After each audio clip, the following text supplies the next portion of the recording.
everyone, this is Charmark TV for another video.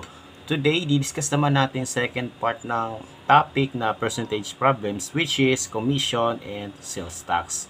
So, simulan na natin.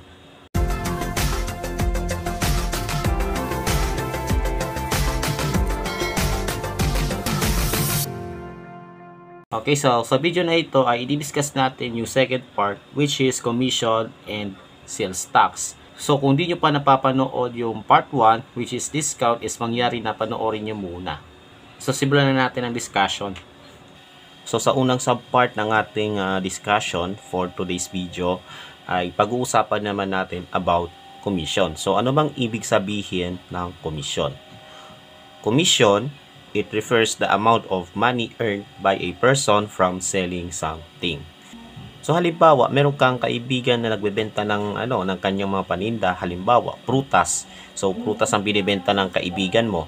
Tapos nagpapatulong siya sa iyo na ibenta din yung yung prutas, So syempre, tatanggapin mo yung tulong niya, tutulungan mo yung kaibigan mo na ibenta yung paninda niya na prutas, Tapos after some time, nabenta na lahat yung prutas, Tapos, yung parte ng kikitain is mapupunta sa'yo.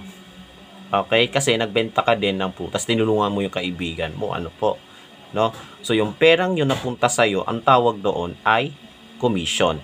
Sa commission rate naman, it is the percent taken off from selling price of the item sold. So, kung ano man magiging percent na yon, dahil nagbenta ka ng products, iyon na yon. Okay? Sa'yo na yon. Usually, sa mga nagtitinda ng motor or sasakyan or ng phone, so, kung magkano ang naibentang product na yon, yung percent ng kita na yon ay mapupunta sa isang tao na nagbenta. Okay? So, this is how commission works. Okay?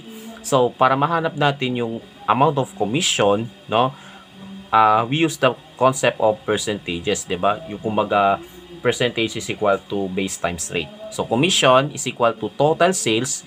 Yung total sales po is yung halaga ng naibentang products. Okay? Or items, Yan yung total sales. Times the commission rate, yung porsyento ng kita.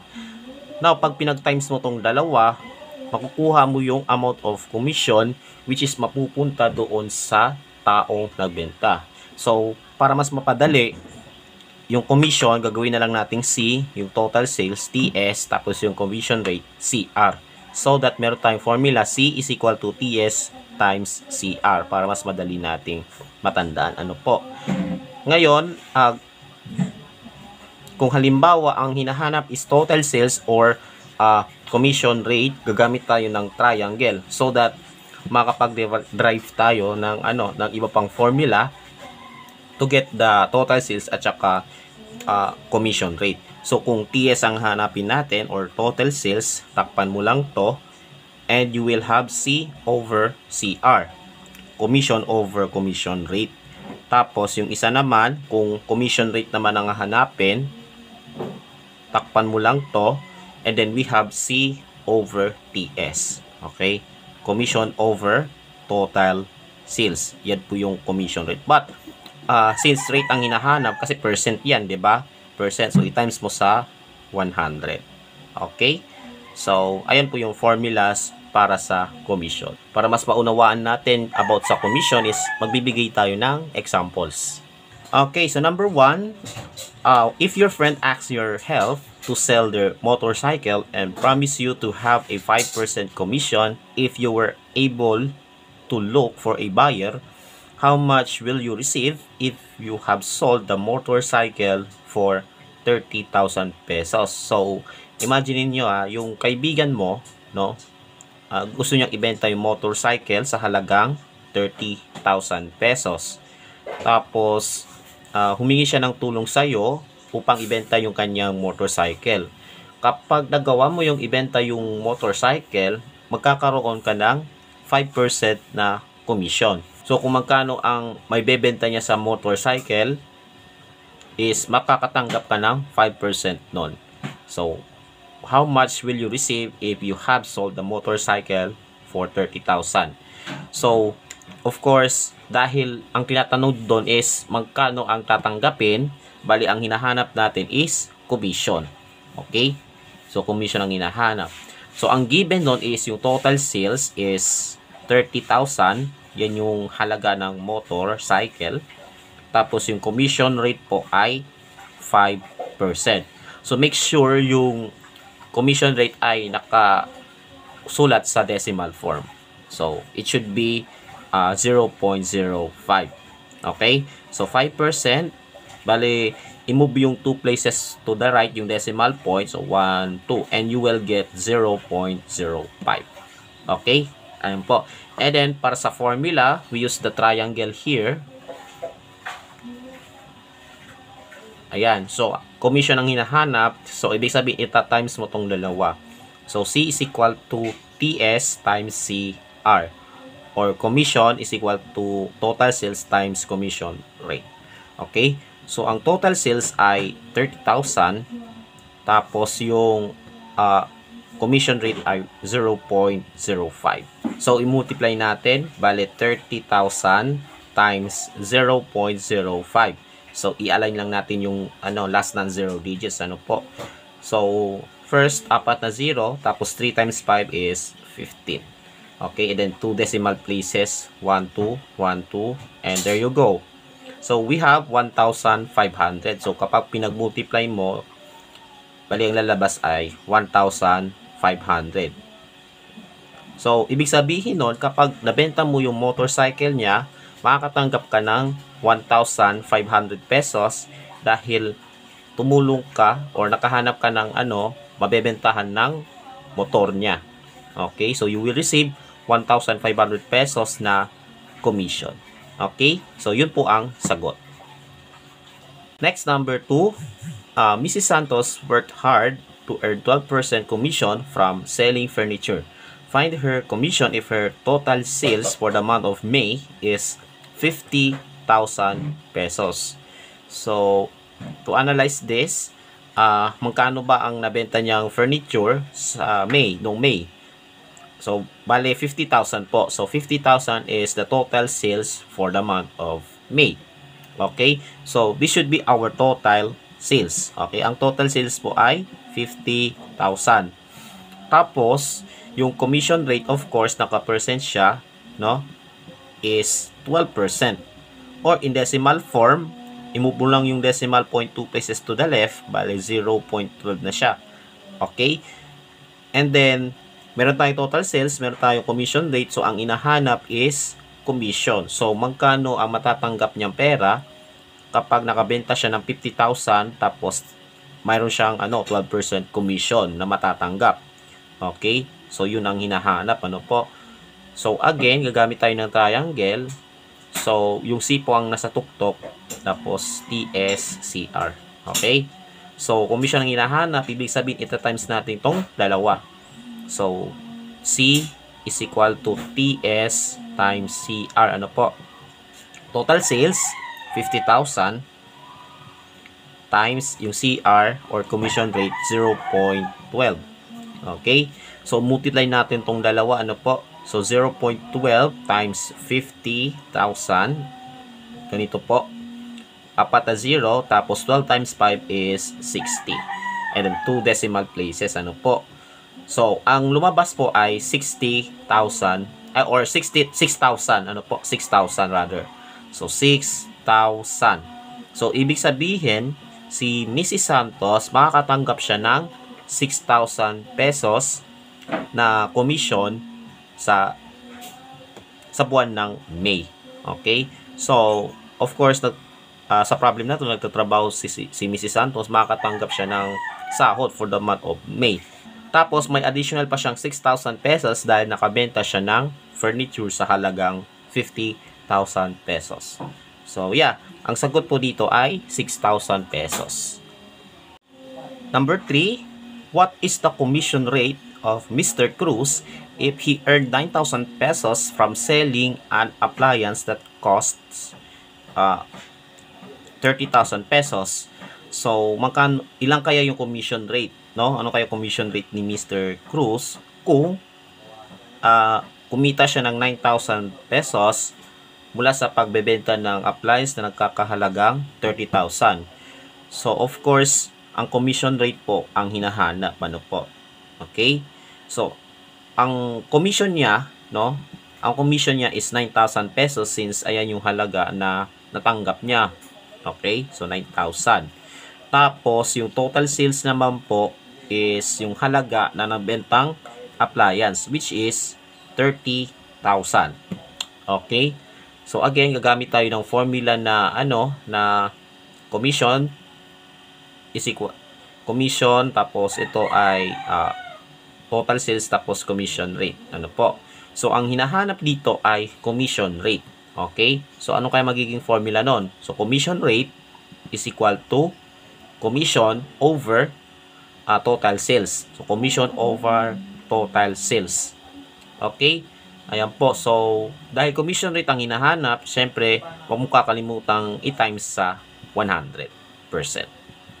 Okay? Ayan po. Now, ipasok natin yung values. Yung commission natin ay 9,000 divided by yung total sales na 30,000 times 100. Ano po? Okay? Percent. Tapos, i-multiply muna natin yung 9,000 sa 100. No, magdagdag lang tayo ng dalawang zero, magiging 900,000 na siya. Divided by 30,000. Okay? So, i-remove natin yung 4 zeros na sa dulo, yung 4 na zero, magiging 90 divided by 3 na lang. Okay? And 90 divided by 3 is 30 then percent. So, ibig sabihin nun, yung commission rate ni Mr. Cruz ay nasa 30%. Kaya nakatanggap siya ng 9,000 mula sa 30,000 na halaga ng appliance na naibenta niya. So, ang sagot po ay 30%. Okay, sa next part po ng ating discussion is what we call the sales tax. So, ano bang ibig sabihin ng sales tax? Sales tax is charged as a percentage of the retail cost at the point of purchase. It is commonly known as VAT or Value Added Tax. So, sa tuwing pupunta tayo sa malalaking tindahan kagaya ng mall or kumakain tayo sa mga fast food restaurant, 'di ba? Tapos kapag bumili ka ng isang item doon or nag-order ka ng food doon, is automatically nagbabayad tayo ng buwis or tax. So, paano nangyari yun? Bakit parang nagbabayad tayo ng buwis kapag bumibili tayo ng item? Kung ano man ang price ng isang item, kasama na doon yung tinatawag na sales tax. Kumbaga, ayan yung presyo after mapatungan ng halaga, which is yung tax. So, kasama din yan sa babayaran natin as compared doon sa price ng isang product or item itself na wala pang tax. Okay? So, sa mga malalaking tindahan kagaya sa mall, yan, pinapatungan yan ng tax or mas kilala bilang VAT or Value Added Tax. Okay, makikita natin yan sa mga resibo kung magkano binabayaran nating buwis kapag tayo'y bumibili, no? At yung tax na yun ay napupunta sa gobyerno. So, yun nga, sa tuwing bumibili tayo is nagbabayad din tayo ng tax. Ayan po. So, para ma-compute natin yung sales tax o yung buwis na binabayad natin, bali, ito yung amount of product, no? Amount of product, yung presyo ng isang produkto, ito yung price ng isang item, times yung tax rate, yung halaga ng tax na babayaran, po. Tapos, pag pinag-multiply mo, ayan yung sales tax. So, kasama yan sa babayaran natin aside doon sa amount of product, po. And then, to get the total amount na babayaran natin, no, i-add mo lang yung amount of product plus yung sales tax. Yung sales tax na na-compute natin kanina. Okay? So, sales tax is equal to amount times the tax rate. So, ayun po yung percentage ng product na idadagdag natin sa bayad. Okay? Ayan po. Tapos, total amount, TA, is equal to amount plus yung sales tax. Para mas maintindihan natin is magbibigay tayo ng examples. Number 1, a group of teachers decided to eat in a restaurant. The meal costs 4,550 pesos plus 12% VAT. How much is the amount they paid in the cashier? So, yung group of teachers daw kumain sa restaurant, tapos binayaran nila yung 4,450 pesos.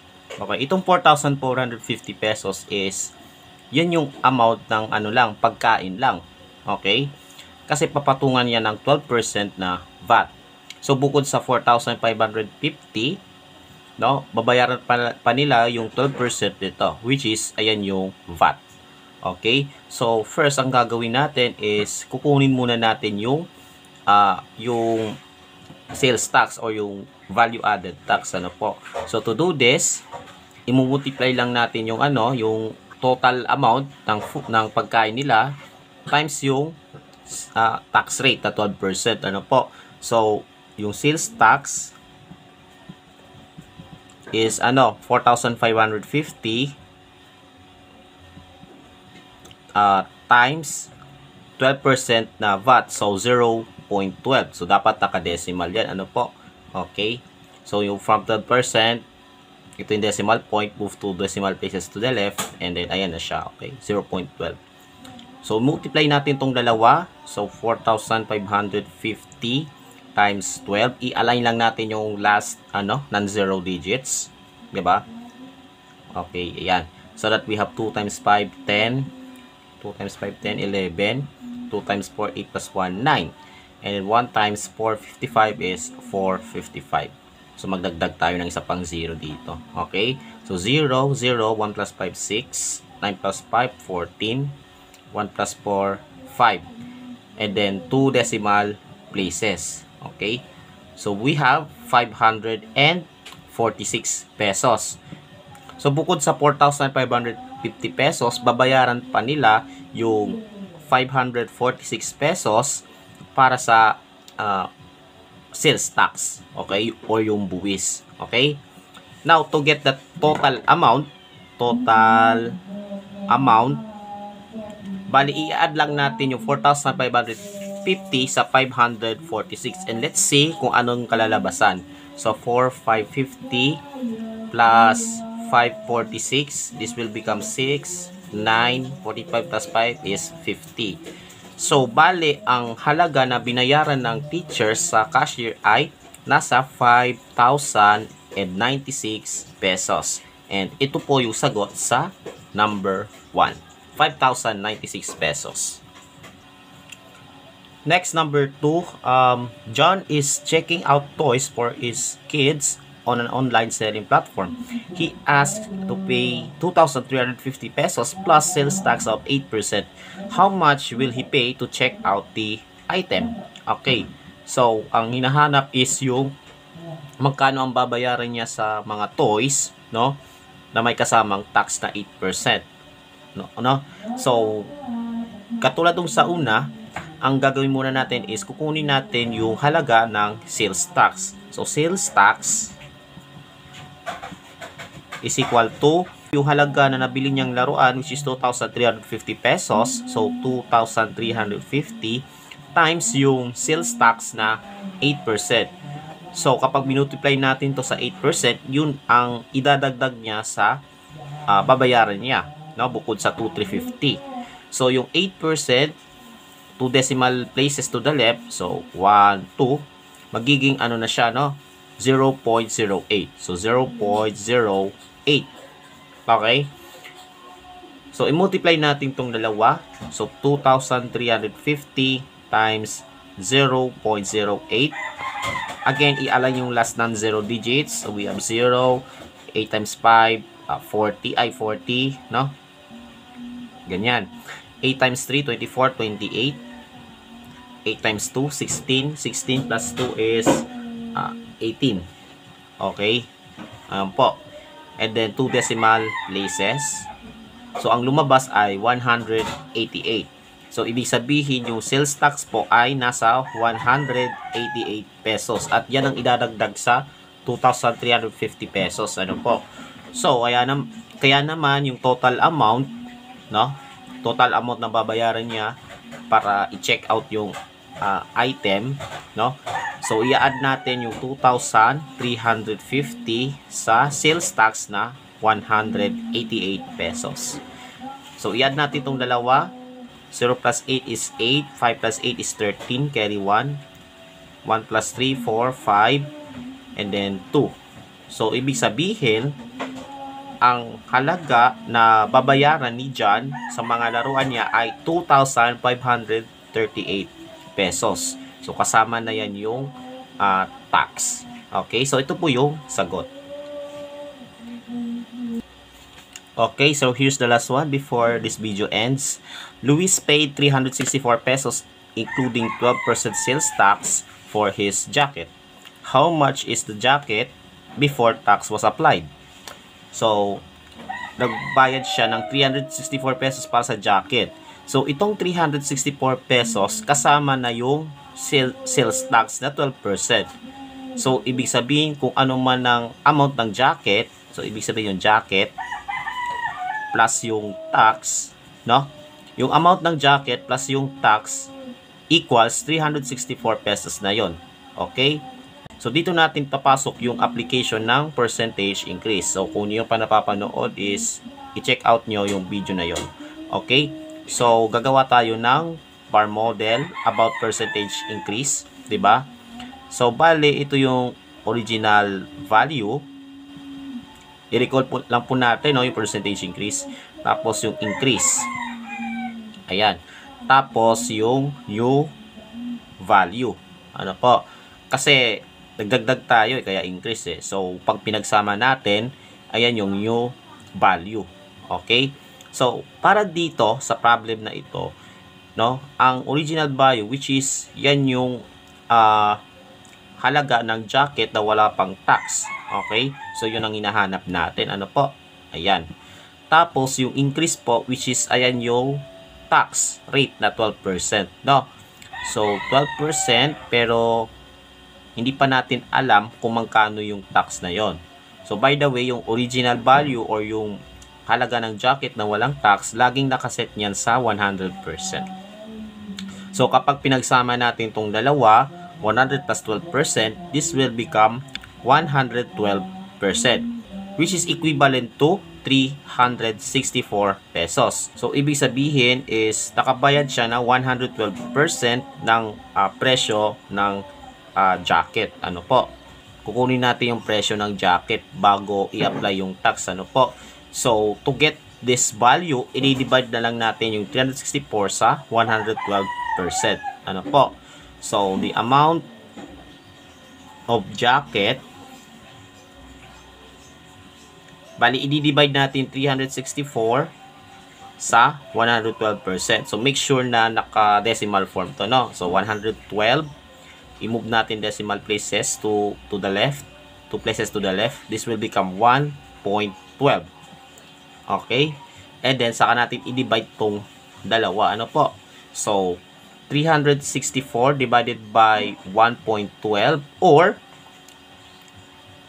gagawin nating whole number to, 'di ba? Gagawin nating whole number to. So you just move enough number of places para maging whole number to. So we move 2 places to the right para maging whole number siya. So sa numerator, we move 2 places as well. Okay? So that magiging 36,400 divided by 112. Okay, saka natin i-divide itong dalawa. So, 36,400 divided by 12, no? So, we have 36 divided by, 364 divided by 112. This will become 3. And then 3 times 112 is 336. So, bring down 0. 14, borrow 1. 14 minus 6 is 8. 5 minus 3 is 2. Okay, 280, ano po? So, and then 280 divided by 112. So, ilang 112 yun meron dito? Dalawa. Diba? Dalawa. And then 2 times 112 is 224. Then subtract, bring down 0 muna, then 0 minus 4 or 10 minus 4 rather. No? Borrow. 10 minus 4 is 6. 7 minus 2 is 5. And then, ayan na. And then last day, 560 divided by 112. Bale, 5. 'Diba? So, let's see kung 5 nga. 5 times 112 is 560. And then, that's it. So, nakuha natin yung quotient na 325. Ano po? So, ibig sabihin, kapag walang tax yung jacket, bali, ang presyo ng jacket ay nasa 325 pesos. Okay? Kaya, nabayaran niya yung 364 pesos dahil kasama na yung sales tax na 12%. Okay? So, the answer to this problem is 325 pesos. Okay? So, this ends our video about commission and sales tax. And I hope you have learned something. So, abang lang kayo sa susunod na part, which is simple interest, which is yun ang magiging next video natin. Okay? So, don't forget to subscribe to my YouTube channel for more videos and follow me also on my TikTok account. Stay safe, God bless, and as always, have a great day to all.